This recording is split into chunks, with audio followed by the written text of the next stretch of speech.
Bonjour, je m'appelle Conchien, je suis étudiant en troisième année de Télécom Saint-Étienne.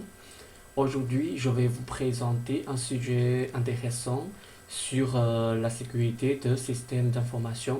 C'est le cheval de Troie. Je vais vous présenter par cinq parties d'où vient ce mot, le cheval de Troie, le principe du cheval de Troie, les différentes catégories des chevaux de Troie. Et je vais vous donner aussi quelques exemples. À la fin, je vais vous présenter les parades et la mise en œuvre à l'entreprise. On commence par la première partie. C'est l'histoire, c'est une petite histoire sur le cheval de Troie. En fait, dans la mythologie grecque, le cheval de Troie est une méthode utilisée par les Grecs pour conquérir la ville de Troie. Le héros Ulysse construit un immense étalon de bois qu'il place devant la porte de Troie et dans lequel il se cache avec ses compagnons.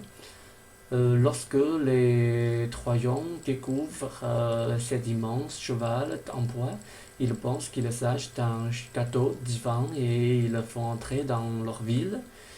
Dans la nuit, Ulysse et ses compagnons sortent de leur cachette et conquérir la ville Troie. Maintenant, je vais passer dans la section suivante. Je vais vous présenter le cheval de Troie dans l'informatique. En fait, le cheval de Troie informatique, c'est un programme cachant une fonctionnalité permettant de contourner les mécanismes de sécurité. Il utilise les droits appartenant à son environnement pour détourner, diffuser ou détruire des informations importantes ou encore ouvrir un porte dérobé. En anglais, il s'appelle Pacto, qui permet à un utilisateur malveillant de prendre le contrôle de l'ordinateur compromis et de s'en servir à l'insu de propriétaires. Voici, c'est un chemin qui montre le principe de cheval de Troie. Et par exemple, un pirate, il envoie un virus par courrier électronique. Utilisateur, il reçoit ce fichier et le fichier virus s'installe et ouvre une porte dérobée. Ensuite, le virus, il peut envoyer l'adresse IP au pirate par la porte dérobée. Du coup, le pirate, il peut entrer à distance dans l'ordinateur cible et visualiser des données. En même temps, le virus se reproduit automatiquement et infecter d'autres machines du réseau. Et un ordinateur, il peut être infecté de trois manières différentes. Premièrement, c'est ce qu'on a dit par la pièce jointe d'un courrier électronique. Deuxièmement, il peut être aussi sur une clé USB, un CD ou un DVD. Et troisièmement, il peut être par un lien de téléchargement. Il faut attention ici, le cheval de Troie n'est pas nécessairement un virus dans la mesure où son but n'est pas de se reproduire pour infecter d'autres machines. Par contre, certains virus peuvent également être des chevaux de Troie, c'est-à-dire se propager comme un virus et ouvrir un porte sur une machine infectée. Maintenant, je vais présenter les différentes catégories de chevaux de Troie. Le plus dangereux et le plus répandu des chevaux de Troie, c'est les portes dérobées. Il s'agit d'un utilitaire d'administration à distance permettant à l'attaquant de prendre le contrôle des ordinateurs infectés via un LAN ou Internet. Leur fonctionnement est similaire à ceux des programmes d'administration à distance.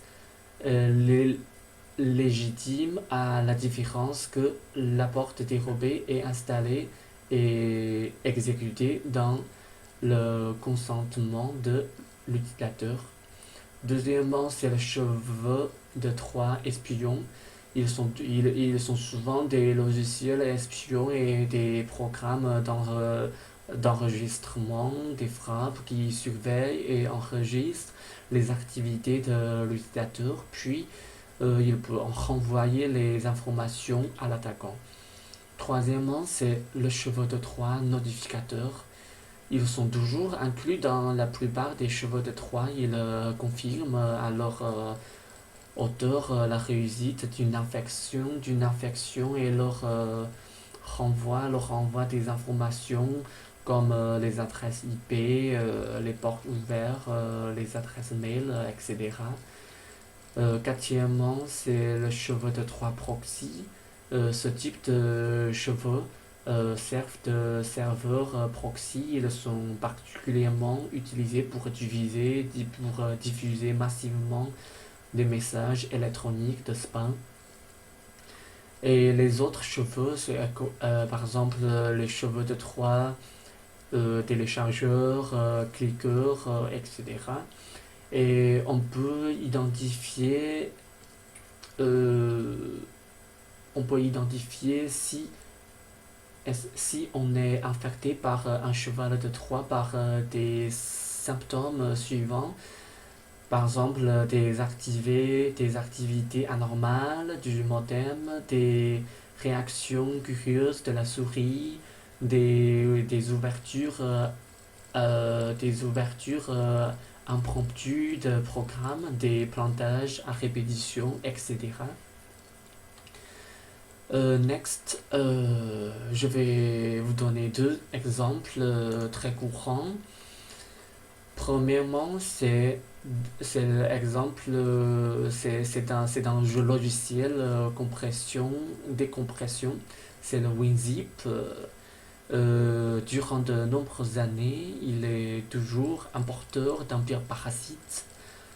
Deuxièmement, c'est un exemple connu, c'est le générateur de clés Keygen, par exemple, quand on pirate un logiciel ou utilise